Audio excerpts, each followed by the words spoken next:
శ్రీ గురుభ్యో నమః. శ్రీమాత్రే నమః. మా భక్తి టీవీని ప్రోత్సహిస్తున్నటువంటి మా ప్రేక్షకులందరికీ ధన్యవాదాలు తెలియజేస్తూ 18 జనవరి నుంచి 24 జనవరి వరకు గల కాలానికి రాశి ఫలితాలు ఏ విధంగా ఉన్నాయి తెలియచెప్పుకుందాము. ముందుగా గ్రహస్థితులు. వక్రించిన గురువు గారు మిథున రాశిలో, కేతు సింహ రాశిలో, చంద్రుడు ధనస్సు రాశిలో, రవి బుధ కుజ శుక్ర 4 గ్రహాలు మకర రాశిలో, రాహు కుంభరాశిలో, అలాగే శని గారు వచ్చేసి మీన రాశిలో. ఇక వారాంతంలోకి వెళ్ళేటప్పటికి మారిన గ్రహస్థితులు ఏ విధంగా ఉన్నాయి అంటే, ఏ గ్రహాలు మారలేదు. చంద్రుడు మాత్రము మీనరాశిలోకి వెళ్ళి శని గారితో సంచరిస్తూ ఉన్నారు.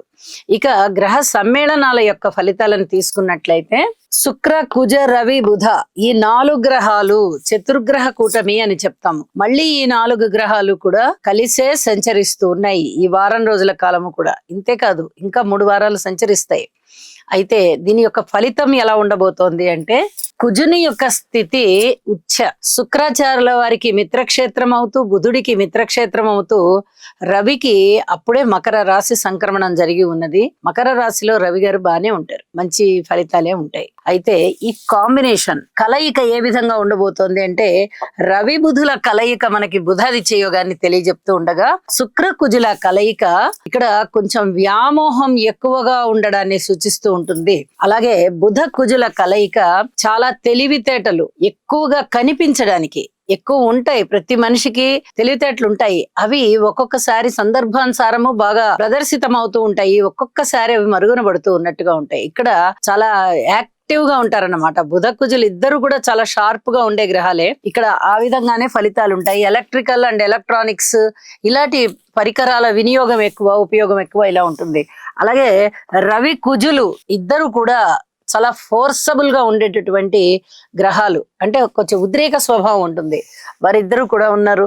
అలాగే శుక్రాచార్యుల వారితో రవి కలవడం వల్ల మనకి శుక్ర మూఢమి అనేది ఒకటి, అంటే శుక్రుని యొక్క ఏవైతే అద్భుతమైన ఫలితాలు ఉంటాయో అవి కాస్త మరుగునబడి ఉంటాయి, ఎక్కువగా ప్రతిఫలించవు అవి. అలాంటి పరిస్థితి ఉంటుంది.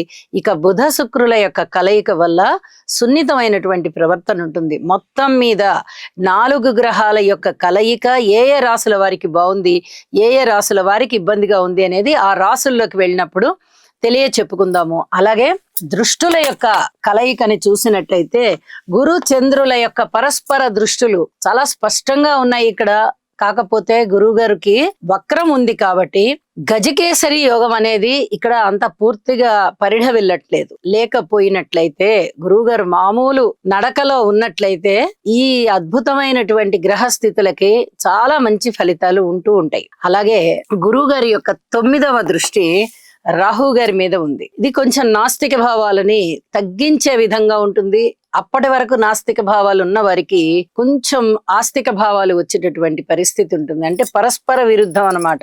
ఉన్న వారికి తగ్గిపోతాయి, లేని వారికి కొంచెం వస్తాయి. అలాంటి పరిస్థితి. రాహు ఏంటంటే అంత అనుమానంతో ఉండేటటువంటి వ్యక్తి కాబట్టి అప్పటి వరకు ఏ భావం అయితే ఉందో దాన్ని వ్యతిరేకం చేసేటటువంటి పరిస్థితి ఉంటూ ఉంటుంది. ఇలాంటి పరిస్థితి ఉంటూ ఉండగా శని గారి యొక్క 10వ స్థాన దృష్టి చంద్రుడి మీద ఉంది. కొంచెం మానసికమైనటువంటి వేదన ఉండేటటువంటి పరిస్థితి కనిపిస్తూ ఉంటుంది. వారాంతంలోకి వెళ్ళేటప్పటికి చంద్రుని యొక్క స్థితి శని గారితో కలిసి ఉండడం వల్ల కూడా ఇలాంటి ఫలితమే ఉంటూ ఉంటుంది. కొంచెం వేదనకి గురి అయ్యేటటువంటి అవకాశాలు ఉంటాయి.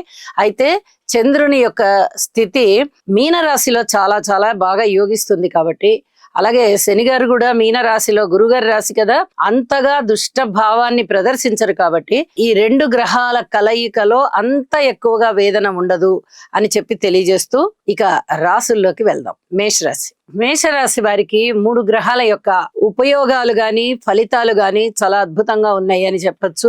అయితే వీరికి ఏలినాటి శని జరుగుతూ ఉన్నది. గురువు గారి యొక్క బలము లేదు, కేతు గారి యొక్క బలము లేదు. 10వ స్థానంలో రవి శుక్రుల యొక్క ఫలితాలు బాగున్నాయి. అలాగే ఏకాదశంలో రాహు గారి ఫలితం బాగుంది. వెరసి 3 గ్రహాల అనుకూలత మాత్రమే ఉంటూ ఉండడం వల్ల వీరు అనేక రకాలుగా జాగ్రత్తలు అయితే తీసుకోవాల్సిన పరిస్థితి కనిపిస్తోంది. ఇక్కడ ఏలినాటి శని ప్రభావం ఉన్న కారణం చేత చాలా వరకు వరకు పనులు మొండిన పడేటటువంటి పరిస్థితి, ఖర్చులు ఎక్కువ అయ్యేటటువంటి పరిస్థితి, అలాగే కుటుంబంలో అనైక్యతగా ఉండేటటువంటి పరిస్థితి, కొంచెం ధనము ఎక్కువ ఖర్చు అవడము, ఏదైనా పేరు ప్రఖ్యాతులకి కొంచెం లోపం అనిపించే విధంగా ఉండడము, అన్నదమ్ముల సహాయ సహకారం లేకపోవడము, విద్యార్థులు బాగా ఎక్కువగా కష్టపడవలసి రావడము, అలాగే స్త్రీల విషయంలో కూడా కొన్ని మంచి మార్పులు ఉంటాయి. కానీ వీరికి ఒక విధమైన మనోవేదన ఉంటుంది.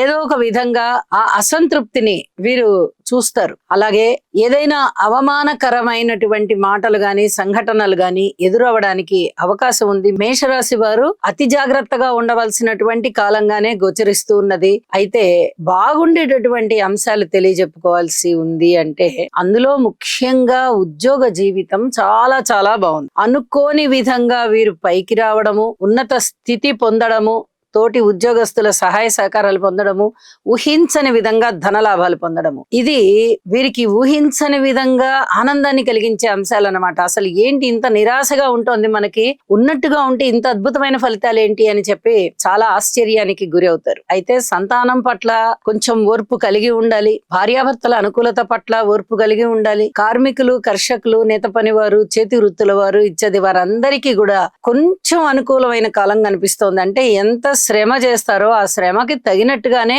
కొంచెం ఫలితం వచ్చేటటువంటి పరిస్థితి ఉంది. ఇక్కడ ఎవరికి కూడా నిరుత్సాహం కనిపించడం లేదు. ఇది కూడా చాలా చెప్పదగినటువంటి సూచన. విద్యార్థులు విద్యాపరంగా ఇంకా కొంచెం కృషి ఎక్కువగా చేయవలసినటువంటి పరిస్థితి కనిపిస్తోంది. వ్యవసాయదారులు కూడా ఎక్కువగా కష్టపడవలసినటువంటి పరిస్థితే కనిపిస్తోంది. ఇక వారాంతంలోకి వెళ్ళేటప్పటికీ శనిగారితో కలసిన చంద్రుని యొక్క వేదన మేషరాశి వారికి వారం ప్రారంభంలోనూ ఉంటుంది, వారాంతంలోనూ ఉంటుంది. కాబట్టి యోగా చెయ్యండి, కొత్త పెట్టుబడులు పెట్టకండి. వివాహాది శుభకార్యాల విషయంలో నిర్ణయాలు తీసుకునే ముందర ఖచ్చితంగా పెద్దల నిర్ణయాన్ని తీసుకుని అప్పుడు పూర్తిగా నిర్ణయాలు చేసుకోండి. ఇది చాలా చాలా చెప్పదగినటువంటి సూచన అని చెప్తున్నాను. అలాగే ప్రేమ వ్యవహారాల విషయంలో మీ ప్రేమ ఫలిస్తుంది.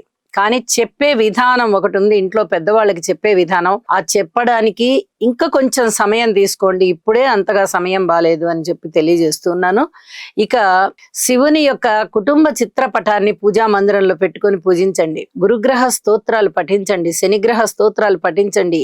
ఏలినాటి శని జరుగుతూ ఉంది కాబట్టి శని గారికి తైలాభిషేకం చేయండి. అన్ని విధాలా మీరు మనశ్శాంతితో ఉంటారు అని చెప్పి తెలియజేస్తున్నాను. శుభం. గురుగ్రహ అనుకూలత కొరకు దేవానాం చ ఋషీణాం చ గురుం కాంచన సన్నిభం బుద్ధిమంతం త్రిలోకేశం తం నమామి బృహస్పతిం. ఓం హ్రాం హ్రీం హ్రౌం సహ బృహస్పతయే నమః. శనిగ్రహం యొక్క అనుకూలత కొరకు నీలాంజన సమాభాసం రవిపుత్రం యమాగ్రజం ఛాయామార్తాండ సంభూతం తం నమామి శనైశ్చరం. ఓం